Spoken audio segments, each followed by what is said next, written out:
Good morning, America. Breaking news. Deadly wildfires explode out west. The Carr fire burning out of control in California. Fire officials warn it's taking down everything in its path. Dozens of homes up in flames. This fire NATO sends embers flying, and the desperate evacuations overnight. Our local station's anchors forced to stop their live broadcast and get out. Now the new fire warnings this morning. Also breaking overnight, the stunning new claim. Sources telling ABC News President Trump's former lawyer Michael Cohen says then candidate Trump knew about that meeting with the Russians in Trump Tower before it happened, something the president has repeatedly denied. ABC News exclusive. The mother of that missing college student believed to have vanished after a jog is now breaking her silence. The new details about what happened that day and why she refuses to give up hope. The panic 911 calls just released inside Demi Lovato's home after that suspected overdose. The surprising request from the caller. You should be hearing the sirens real soon.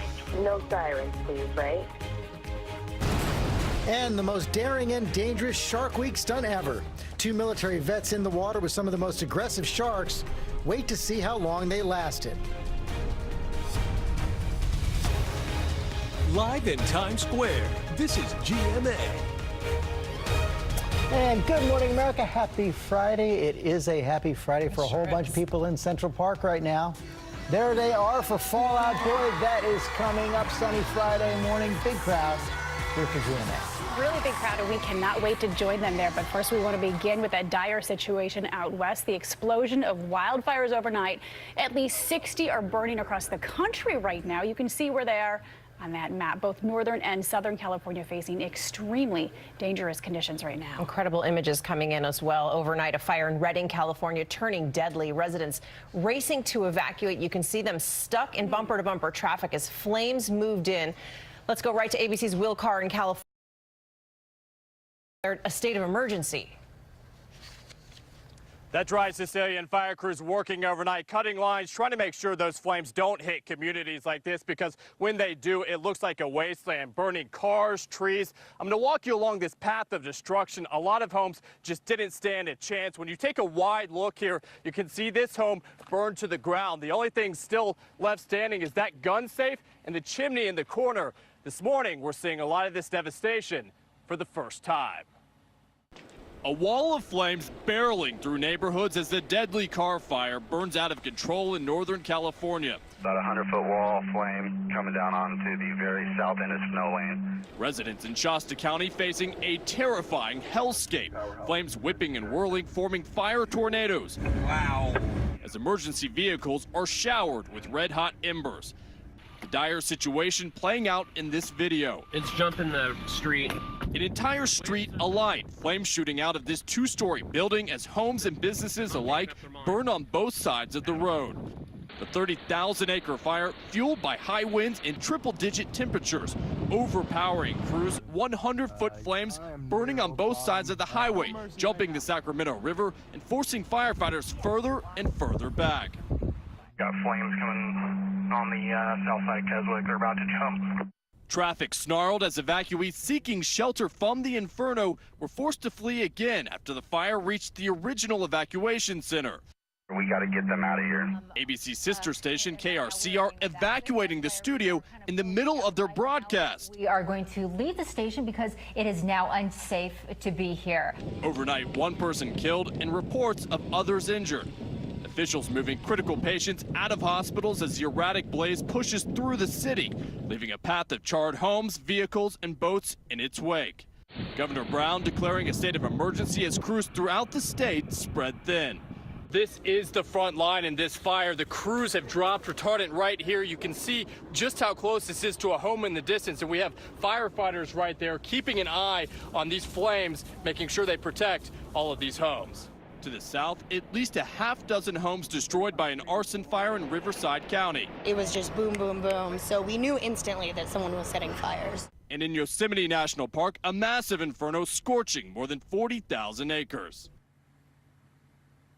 And we saw that fire crews are just doing a great job across this region, but they're up against perfect fire conditions. And we saw that with the Cranston fire here overnight. The containment numbers dropping. This fire now only 3% contained. Paula. Such a volatile situation there. Will Carr, thank you for your reporting. As you just saw in Will's piece, our ABC affiliate in Redding, California, had to evacuate while they were on the air. I want to bring in Tamara DeMonte, who was on the air at the time, one of our anchors there. Tamara, you're joining us from a hotel because you have been evacuated from your home. Good morning to you. And I've got to ask, first of all, what were you told about why the decision was made to evacuate the station? As this fire just has been exploding, it's just been inching closer and closer and closer to the station, to the point where there was a neighborhood up in flames just about a mile away from the station, just across from the Sacramento River. And with the way that this fire has been spreading, it's I've never seen anything like it. Just the quickness, the volatility, there's just no messing around. It was just time. It was time to evacuate. Your husband shared some video with us that he had shared with you about what your backyard looked like. That was the view, the purview from your home. It's devastating. How are you preparing yourself for the reality of what you might face when you can return? Getting us to safety tonight was our first priority, and we're together. That's all that matters. But when I do think of what we could wake up to tomorrow, it's not just maybe we won't have a home as far as a house goes, but we might not even have a home as far as Redding goes. What I saw in my rearview mirror when we were driving away tonight, I don't know what the future holds for tomorrow morning in just a few hours. All right, Tamara, we want to thank you for taking the time to join us from your hotel room this morning, and our thoughts and prayers to you and everybody in the area as you face the unknown and a new reality when the sun comes up. Thank you, I appreciate it. And it truly looks apocalyptic out there on the West Coast, but it's so rare for a TV station to have to evacuate it. And it's times like these that those local communities are really looking to their local affiliates for all the information, and their sister station is now resuming those broadcast duties on their station. Wow, that was some scary stuff right there. We're going to move on now to that stunning political news overnight. Sources tell ABC News that Michael Cohen claims that Donald Trump had advance knowledge of the Trump Tower meeting where Russians were expected to offer up dirt on Hillary Clinton. It all happened in June 2016. Trump has repeatedly denied having any knowledge of the meeting. Our Chief Justice correspondent Pierre Thomas has the latest. Good morning, Pierre. George, good morning. These explosive new allegations are further evidence of the growing rift between President Trump and his former attorney, Michael Cohen. The critical question, what did the president know about that infamous Trump Tower meeting, and when did he know it? This morning, multiple sources telling ABC News, Michael Cohen, the president's former attorney and fixer, claims that then-candidate Donald Trump was aware of the June 2016 Trump Tower meeting with the Russians before it happened. Last night, Trump's attorney, Rudy Giuliani, depicted Cohen as a liar. There's no doubt in my mind that he's just not credible. The man is a liar, a proven liar. Cohen's attorney, Lanny Davis, declining to comment. The stakes could not be higher for Cohen if he tells the story to the FBI. If it's not true, he could face prosecution. But if it is true, it directly contradicts repeated claims by the president and the president's own legal team. I got to be clear on this, George. The president wasn't aware of the meeting. And the president's own son, Donald Trump Jr., who was contacted about the Russians' offer of damaging information on Hillary Clinton, testified before the Senate that his father did not know about the meeting. Trump Jr. again making the claim on Fox News. Did you tell your father anything about this? No.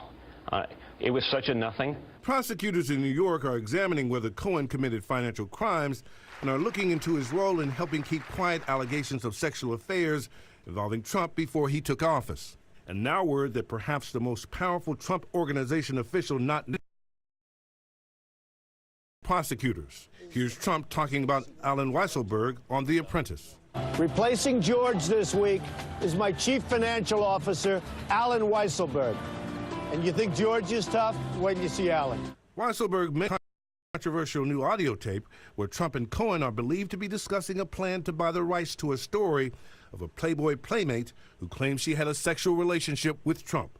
Cohen proposes using a shell company. And I've spoken to Alan Weisselberg about how to set the whole thing up. Cohen now stands at the epicenter of this controversy, and in the coming weeks, his growing divide with the president could prove critical. George? Thank you, Pierre. Although he has not been charged and has not even talked to Mueller or the prosecutors. I want to bring in our chief legal analyst, Dan Abrams, also Chris Christie, former governor of New Jersey, now an ABC News contributor. Let's start out, Dan. For the sake of argument, assume that what Michael Cohen is claiming is true and that Mueller has evidence to back it up, that President Trump had advance knowledge of that meeting. What would it mean? Well, it could mean potential legal problems. We talk about collusion, right? Collusion in and of itself isn't a crime. You have to be able to show a conspiracy. Could they make a case based on that? Yeah, they could. And when you're talking about this is the heart of the entire investigation, which is potential connections with the Russians.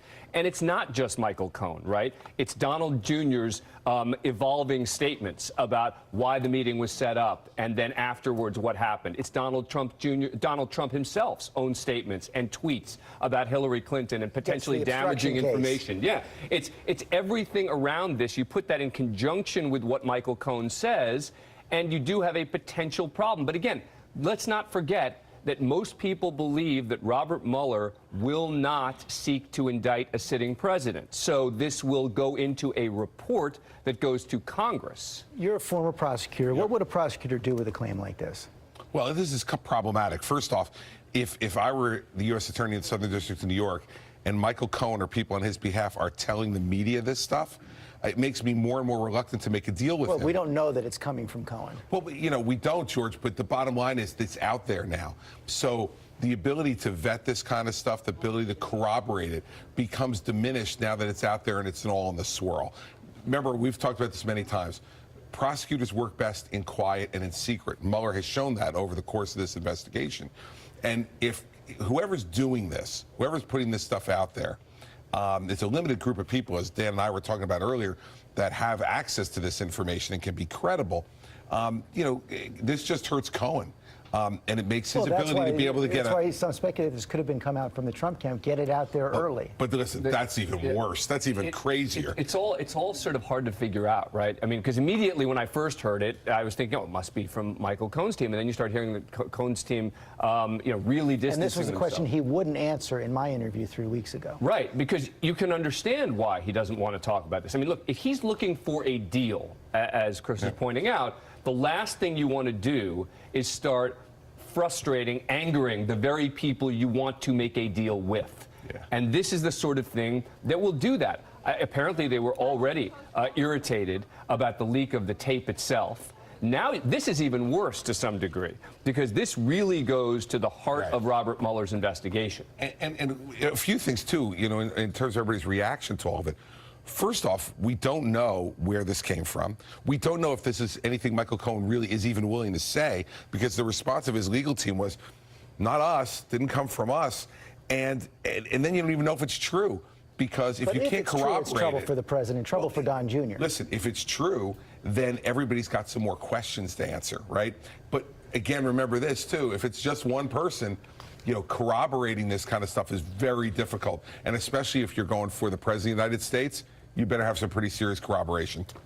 Robert Mueller keeps working. Thank you both very much. It's good to see you. All right, George, thanks. We want to turn now to that disastrous day for Facebook. It's being called the biggest one-day loss in Wall Street history. ABC's Eva Pilgrim is here. And Eva, some investors are now calling for founder Mark Zuckerberg to step down. That's right, Cecilia. Tech titan Mark Zuckerberg is waking up to monumental loss this morning. Thursday, Facebook stocks plummeting an astounding 19%. The company losing a historic $119 billion in just 24 hours. No other company has ever lost more than $100 billion in market value in just one day. Now, some investors are calling for Zuckerberg to be removed as chairman, citing concerns that he wields too much power and answers only to himself. Now, Zuckerberg, who was previously number 4 on Forbes' list of billionaires, personally lost more than $15 billion in stock on Thursday. That drops him down to number 6. Cecilia. Thanks, Eva. And a lot of questions about how this might impact other big stocks as well. Okay, George. Thank you. We're going to get the latest now on the murder of an 18-year-old black woman in Oakland, California. Nia Wilson and her sister were both stabbed while waiting for a train. Nia did not survive. The attacker is now facing charges. He's white. Social media has exploded with anger over how police have handled the case. The hashtag #SayHerName has gone viral. ABC's Lindsay Davis here with the story. Good morning, Lindsay. Good morning to you, George. Protesters both in the street and online have already declared this a hate crime. But police say they're still searching for a motive and have not ruled race out as a factor. Nia Wilson's dad says he's convinced that his 2 daughters were stabbed because of racism. This morning, a grieving family is preparing to bury 18-year-old Nia Wilson. The teen girl brutally stabbed in an unprovoked attack while exiting a train in Oakland, California. My daughter was everything to me. I was supposed to be planning her graduation, not her funeral. Her murder is now being investigated as a possible hate crime. The accused murderer, John Cowell, appeared in court Wednesday as Nia's family watched. There has to be evidence to show that it was motivated by hate, and in this case, whether it was motivated by their gender or by their race. We're still gathering evidence to look at that. According to police, 27-year-old Cowell approached Nia and her sister Sunday as they were heading home from a family party, stabbing them both before disappearing into the crowd. All of a sudden, we transfer, and just to get blindsided by a maniac. For what? I don't know why. Cowell was arrested 21 hours later, charged with murdering the young woman who had planned to join the military after school. But what was seen as a lack of coverage in the aftermath of Nia's murder led to protests and outrage online. More than 68,000 people taking to Twitter with the hashtag #SayHerName. Celebrities urging justice for Nia. Tracy Ellis Ross tweeting, "Our bodies and our humanity deserve safety and joy." And Anne Hathaway calling out white privilege with a post about Nia saying, "May she rest in the power and peace she was denied here," adding, "White people do not have equivalents for this fear of violence." Cowell has not yet entered a plea. Cowell's family says he has suffered from mental illness most of his life, but the district attorney says they are not worried about his competency to stand trial. You heard Nia's dad there say that he was supposed to be planning her graduation, not her funeral. Her funeral is now scheduled to take place next week. So senseless. Okay, Lindsay, thanks very much. Yeah. She's just gone too soon, but I think we could all use some uplifting news this morning. So people usually use doorbell cameras. Do you have one? Well, you might have them to keep your home safe from thieves, but this one, it captured the opposite. Look at this, kids doing a good deed. Hi, we can't answer the door right now, but the camera is recording. So please just leave us a message. Thanks for coming by. We found your wallet outside of your car and we just thought we would give it back to you. So I don't know, I'm gonna put it over here so no one takes any money. So. How cool is that? Those 3 kids say they gave it back so that nobody took any money, and it turns out the man who dropped his wallet in the driveway had $700 cash in the wallet. He posted it on Facebook in order to try to connect with these kids, and he has, and he since said thank you. Maybe he spotted him $100 or so. Kids. Yeah. I love the little brother on the back, little summer gang. If you're cruising the streets. If you're the parent of those 3 kids, how proud must you feel? You've done something right. Good job, guys. Yeah. We want to turn now to Ginger with more on those dangerous fire conditions. Oh, I wish I had better news, Cecilia, but another one. You see the wall of flames coming at you, and then you say, no way, is that a fire whirl? Yes, they can cause them because you have intense heat rising very quickly. That relatively cooler air comes in, rotation ensues. Those things can throw debris, much like a tornado. That heat dome that has been in place, still there. Fresno, California, was 100 plus for 21 days as of yesterday. That's their longest consecutive stretch. They're going to smash that record as they stay above 100 through the weekend. Your local weather in 30 seconds. First, the weekend getaways sponsored by CarMax. At CarMax, we buy all the cars. All the cars? All the cars. Old cars? Yes. New cars? Oh, yeah. Sports cars? Indeed. A big old boat-like car? Permission to come aboard. What about a car that's all... I don't see why not. What about, let's say, I don't know, a purple van with a painting of a wizard just shooting lightning out of his fingers, riding a unicorn, sneezing rainbows? Definitely. I'm just asking for a friend. Yeah, I figured. Chance of heavy rain, high winds and hail later today around 3, 5 o'clock and up until 11 o'clock. So if you have those evening plans, be weather aware and know that Storm Watch 7 has you on weather alert for today. Temperatures move out of the mid 70s into the upper 80s by lunchtime today. It is going to be a sticky one. 92 at 3 o'clock today. Again, those storms through the evening. So concert goers, make sure you have our Storm Watch 7 app ready to go. Any warnings will go right to your phone. The weekend, much better, especially Saturday. Coming up, Roseanne Barr's new interview talking to Sean Hannity on Fox News. She's apologizing, but also launching a new insult overnight. We're going to tell you what she's saying about Valerie Jarrett. And an ABC News exclusive, the mother of that missing Iowa college student is now breaking her silence, why she is not giving up hope, and new details about the day Molly Tibbetts disappeared. Well, it finally happened, Zachary. Somebody burned down my she shed.